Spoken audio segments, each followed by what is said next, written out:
Assalamualaikum dan salam sejahtera kepada Dr. Ridwan dan rakan-rakan sekalian. Kami daripada kumpulan 14 ingin membentangkan mengenai projek berasaskan sekolah yang bertajuk pengurusan murid. Sebelum memulakan perbentangan, izinkan saya mengenalkan diri dan ahli kumpulan. Nama saya Siti Hajah binti Said di 2020-10954. Nama saya Jeremy Amos James di 2020-97040. Dan saya Nur Syafika binti Sam bernama Matrix di 2020-1093-705. Saya Nur Zaliha binti Adnan, nombor matrik di 2020-109-5431. Saya Rolani Limbanus dengan nombor matriks di 2020-97051. Saya Hairiza binti Muhammad Ruzi alias Ruji, bernombor metrik di 2020-1095441. Objektif kajian, mengenal pasti kaedah pengurusan murid yang dijalankan oleh pihak sekolah di sekolah serta tanggungjawab pelbagai pihak dalam pengurusan murid. Mengetahui alternatif kesediaan murid yang disediakan dari segi kognitif, efektif dan psikomotor. Mengetahui cara memotivasikan murid dari segi mental, fizikal, emosi dan juga rohani.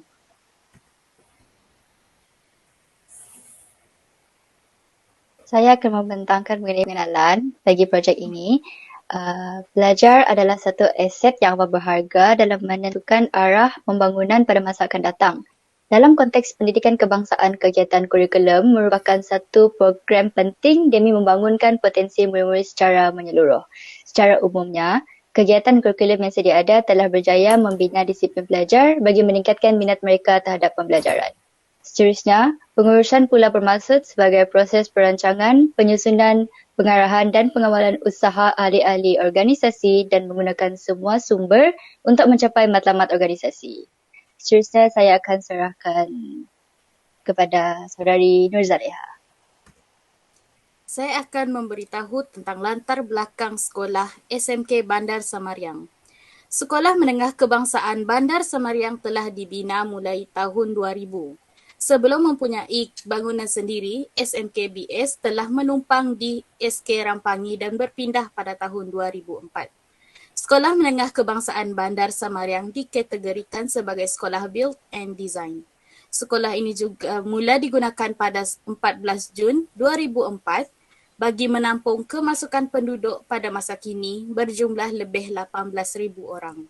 Sekolah Menengah Kebangsaan Bandar Semariang yang terletak di Jalan Sultan Tengah Petrajaya, Kuching, Sarawak. Saya akan serahkan kepada saudara yang seterusnya untuk memetakan dapatan kajian.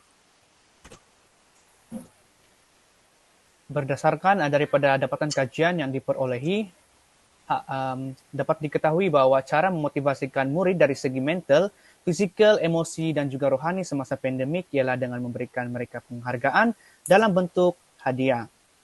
Hal ini dapat meningkatkan semangat para pelajar dan juga dapat mewujudkan persaingan yang sihat antara pelajar. Seterusnya, guru perlu kerap memberikan motivasi kepada pelajar. Dengan cara demikian, pelajar akan dapat menerapkan nilai agama dan moral, serta membentuk disiplin diri dan juga meningkatkan daya keyakinan.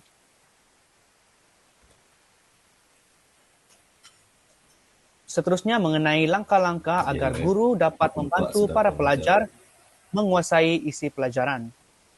Langkah pertama dengan memberikan contoh praktikal.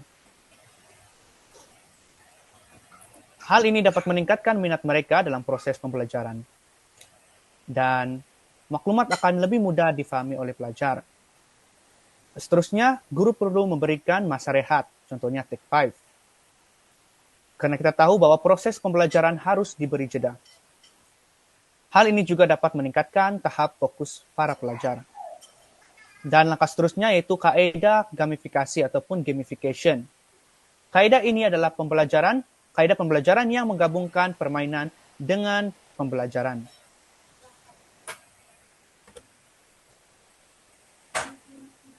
Seterusnya mengenai kaedah pengurusan pelajar. Antara kaedah pengurusan pelajar ialah pengurusan rekod murid. Contohnya rekod kutipan, pendaftaran, jadwal kedatangan, prestasi, profil, dan juga buku kemajuan murid. Melalui pengurusan rekod murid, para guru dapat mengenal pasti perkembangan akademik, sosial, emosi, dan juga tingkah laku. Seterusnya mengenai memotivasikan murid. Dengan ini, guru boleh menyediakan persekitaran yang mampu merancangkan pelajar untuk belajar lebih efektif. Sekarang saya serahkan kepada Saudara Roland. Sebelum itu, selamat pagi. Seterusnya, cara guru memastikan kesediaan murid dalam pembelajaran dari segi kesediaan efektif ataupun berkaitan sikap, keinginan, dan minat pelajar. Yang pertama, dengan berinteraksi secara langsung dengan murid. Antaranya adalah dengan mengadakan sesi soal jawab, bercerita, agar pelajar lebih bersedia untuk meneruskan sesi pembelajaran. Di samping itu, melalui respon-respon pelajar, guru juga dapat menganalisis sama ada pada masa tersebut murid itu merasa bersemangat atau lemas untuk meneruskan sesi pembelajaran. Guru boleh memerhati secara langsung setiap individu dan menilai semasa memasuki kelas ataupun semasa murid-murid mengucapkan selamat pagi di dalam kelas. Guru boleh melihat sendiri nada ataupun intonasi murid semasa bercakap. Apakah mereka dalam situasi bersedia ataupun masih dalam situasi malas-malas untuk meneruskan pembelajaran. Seterusnya, slide seterusnya.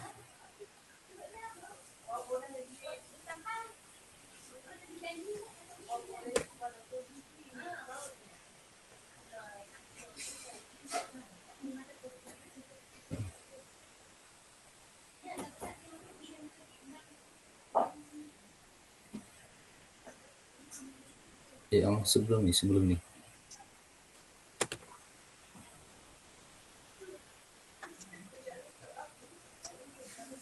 Seterusnya, tahap keberkesanan sistem sekolah dalam mengasah dan mengembangkan potensi individu dalam berbagai bidang dan kemahiran.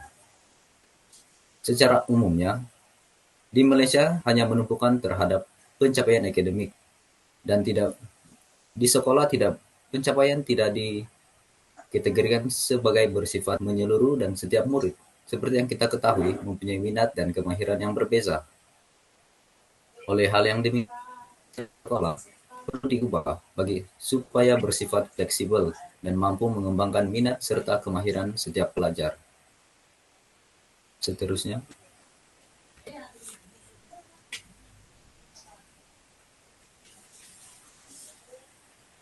Seterusnya, tahap keberkesanan pemberian kerja rumah dan latihan kepada pelajar.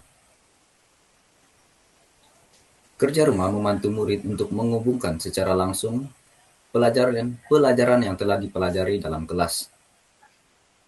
Di samping itu, aktiviti latihan juga mampu mengukuhkan tugasan harian.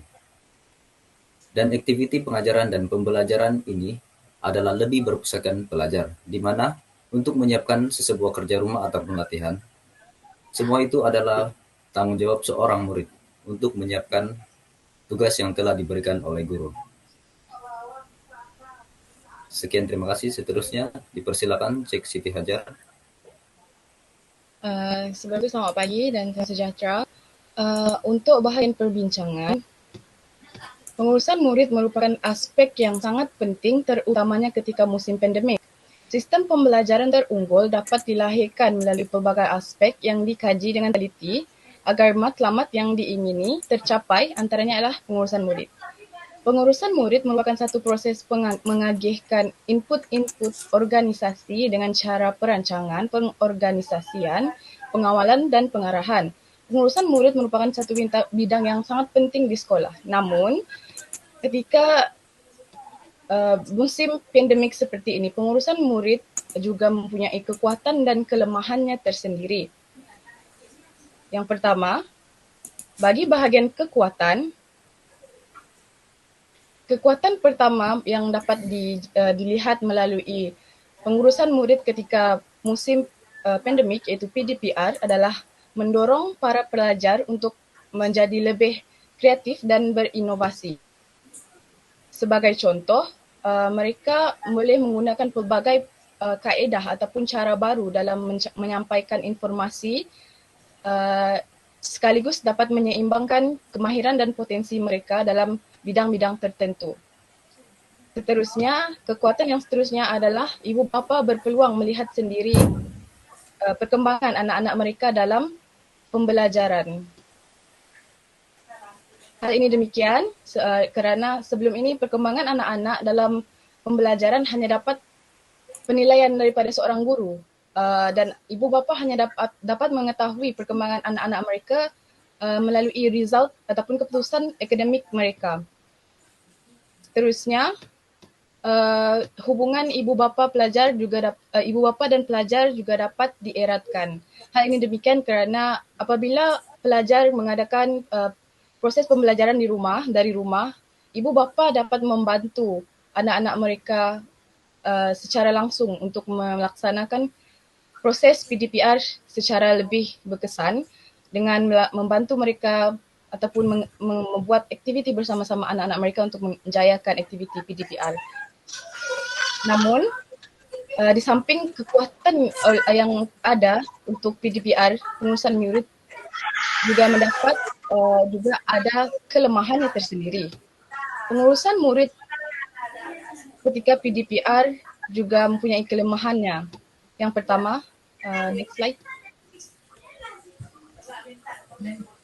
Kelemahan pertama yang dapat dilihat melalui pengurusan murid ketika PDPR adalah pelajar menghadapi kekangan pencapaian internet yang tidak memuaskan. Seperti kita sedia maklum, tidak semua pelajar mempunyai pencapaian internet yang memuaskan oleh kerana ada yang sesetengah pelajar yang tinggal di kawasan pedalaman yang capaian internetnya sangat tidak memuaskan. Jadi pengurusan murid juga akan menjadi tergendala apabila pelajar tidak dapat menghadiri kelas secara atas talian. Guru-guru juga akan menjadi agak sukar untuk mengetahui ataupun merekod perkembangan murid-murid mereka. Seterusnya adalah kurang pengawasan daripada pihak guru ketika guru membuatkan pelajar lalai ketika PDPR. Sebagai contoh, apabila PDPR, guru tidak mengawas secara langsung aktiviti yang dilakukan oleh para pelajar. Selain itu, mereka hanyalah bersikap berdikari sendiri untuk menyiapkan para kerja-kerja yang dibagi oleh para guru. Oleh itu, sebagai contoh, ketika kelas, sekiranya guru-guru tidak mengambil tahu mengenai aktiviti-aktiviti muridnya, terdapat juga pelajar yang agak lalai ketika kelas berlangsung. Sebagai contoh, mereka lalai dengan gadget-gadget mereka tersendiri. Seterusnya, kelemahan seterusnya adalah gangguan persekitaran. Seperti yang kita tahu, terdapat juga pelajar yang menjalankan PDPR secara di rumah, bukan di college. Iaitu kita boleh kaitkan dengan gangguan persekitaran, contohnya keluarga yang ramai ataupun persekitaran yang tidak mengizinkan. Kerana kita sedia maklum, tidak semua pelajar berkemampuan untuk menyediakan tempat belajar yang selesa. Oleh itu, terdapat kaedahnya tersendiri untuk kita menangani kelemahan kelemahan ini. Itu saya serahkan slide seterusnya kepada saudari Hairizah. Assalamualaikum dan salam sejahtera. Seterusnya saya akan menerangkan mengenai halangan yang berdasarkan daripada objektif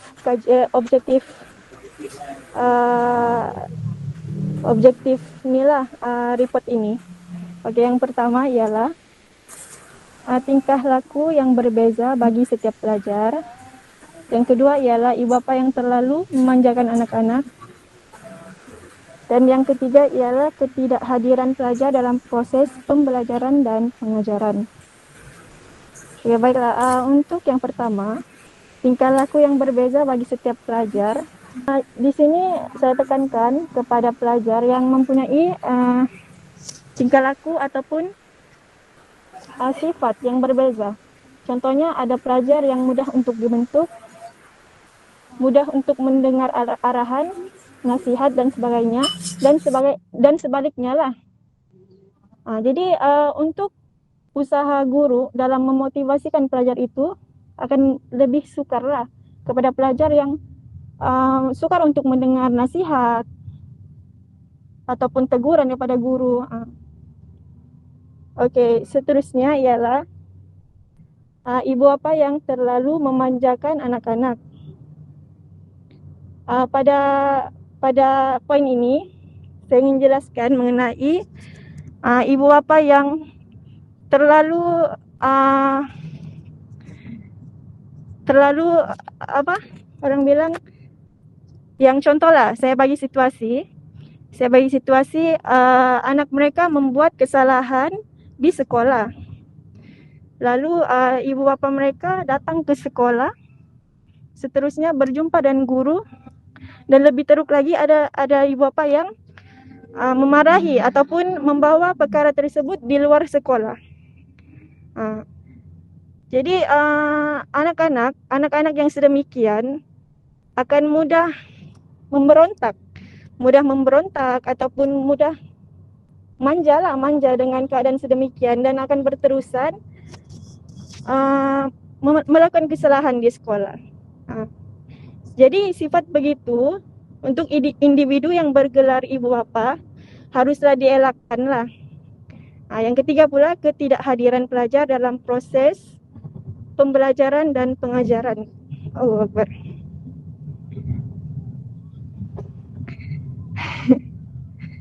Okey, bagi poin ini pula, ketidakhadiran pelajar dalam proses pembelajaran dan pengajaran akan menyukarkan para guru untuk membuat rekod pelajar. Rekod pelajar di sini yang saya maksudkan ialah rekod kehadiran, rekod kokurikulum, kesihatan, kurikulum dan sebagainya lah yang berkaitan. Jadi rekod pelajar ini adalah bertujuan untuk menganalisis ataupun memantau kelemahan, peningkatan, kelemahan dan juga penurunan pelajar. Jadi sekiranya pelajar tidak hadir, ia akan menyukarkan para guru untuk menganalisis mereka. Okay. Next slide.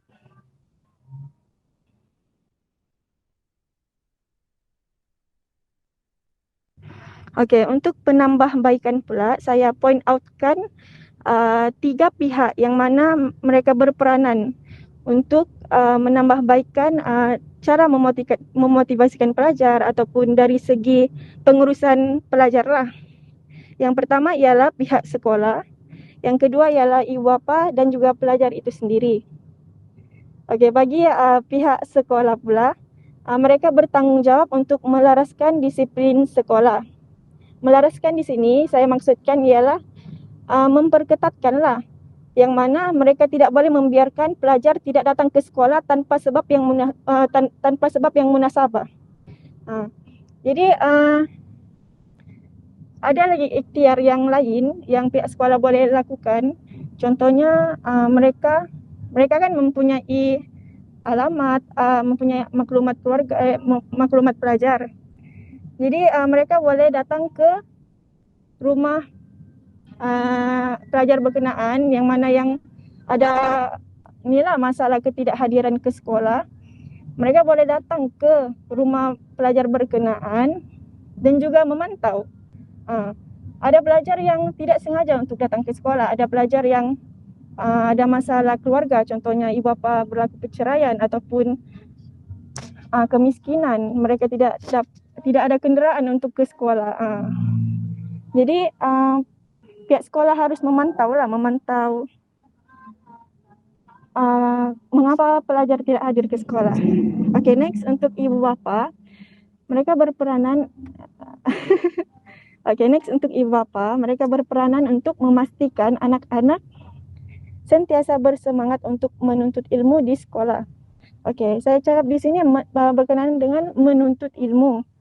Kerana kalau datang ke sekolah saja itu tidak relevan. Kerana untuk ke sekolah kita perlu ada niat yang betul. Okey. So ibu bapa ni kena memberi semangat, memberi dorongan, menjadi pembangkit untuk pelajar untuk datang ke sekolah. Okay, next untuk pelajar. Pelajar hendaklah sentiasa fokus dan mempunyai target dalam pembelajaran. Pelajar ni mesti mempunyai niat yang betul untuk datang ke sekolah. Sebelum ke sekolah ataupun sewaktu menginjakkan kaki ke pagar sekolah, mereka hendaklah mempunyai niat yang betul. Datang ke sekolah untuk apa? Bukan setakat untuk keterpaksaan daripada ibu bapa.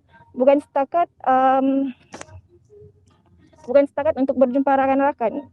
Ya, kerana sebahagian pelajar mereka datang ke sekolah untuk berjumpa dengan rakan-rakan kerana merasakan bosan ketika di rumah. Jadi pelajar hendaklah mempunyai target dalam pelajaran lah. Contohnya dalam setiap subjek mereka ingin sasarkan berapa grade dan sebagainya. Okey, itu saja daripada saya. Terima kasih.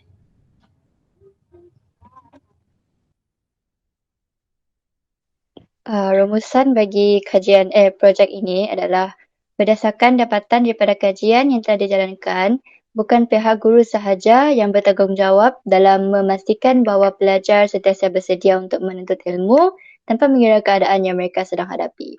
Seiring dengan masalah pandemik yang melanda negara kita ketika ini, pihak guru juga menjadi lebih kreatif dalam memastikan bahawa ilmu yang disampaikan berjaya difahami oleh pelajar.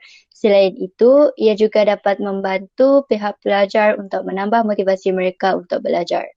Perubahan teknologi yang semakin canggih juga telah berjaya dalam membantu pihak guru untuk menjalankan proses pengajaran dan pembelajaran. Di samping itu, berdasarkan kajian yang dijalankan, dapat disimpulkan juga bahawa ada beberapa perkara yang tidak lagi relevan untuk dilakukan pada zaman sekarang. Oleh hal yang demikian, jelaslah bahawa pengurusan murid merupakan salah satu tunjang utama dalam mendidik anak bangsa. Sekian saja daripada kumpulan saya. Sekian, terima kasih.